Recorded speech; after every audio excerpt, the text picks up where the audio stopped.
We get to see the community. We get to see people come in and talk to us, and sometimes we get to meet the people that we have talked to.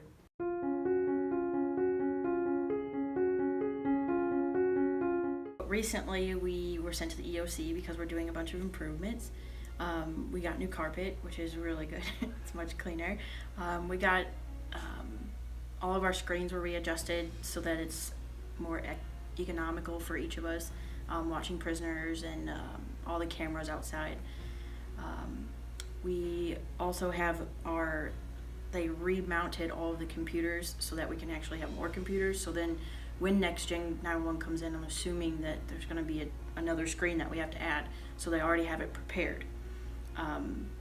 They also did the movable desk, so you can stand, you can sit, you can move your screens up higher if you're taller, move them down shorter. And it's a really cool feature. They have air conditioning and heat. So, we don't have to argue over the air conditioning or the heat in the room, and we're not dying or freezing. So I think that when we do go for we finally have the Next Gen come in, that's the next step. I think it's going to be outstanding. It's going to be new and exciting. I feel like everybody in emergency service, no matter what it is, you've always got to expect the unexpected. It's not like the movies. Not at all. Not at all. I mean, sometimes we can't understand the caller because they're excited and they're rattling off something, talking so fast. So we have to take control of them and ask them to calm down, and then ask them these specific questions that we have to make sure that our officers are safe and that they're safe. And in the movies, it's totally different.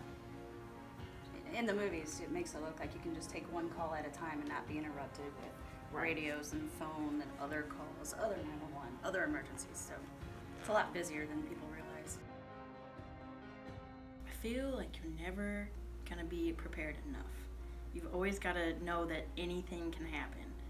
Well, you want to help people, but then when you have, a mom or dad crying and screaming on 911 because either their child just died or they were in a bad accident, and you have to listen to that, but keep your composure and deal with that on a daily basis. I mean, that can be stressful, but you have to just kind of separate your emotions to do the job, and then relax later on and just try to move on. You just know what to do, and one of you will take the lead and the other one follows. Right. Get the information, put it in the CAD. If it's a bad accident, one person will get a hold of Central County, make sure that ambulances are on the way, tow trucks, whatever's needed to get the call taken care of as quick as possible. And we communicate back and forth. I've got this, I've got the ambulance en route, I've got the tow en route, and while the other one is taking care of the phones and radios, or, we're both taking care of the phones. I actually had a really bad call one time where a lady had called about a light bulb. She, in the middle of the night, actually asked me, I need someone to come change my light bulb. And I was like, excuse me? And I was like trying to get what she said correctly, and she said, yeah, come change my light bulb. And I was like, what? In my head I'm thinking, we're not Home Depot, but in reality I'm like, okay, maybe something's wrong.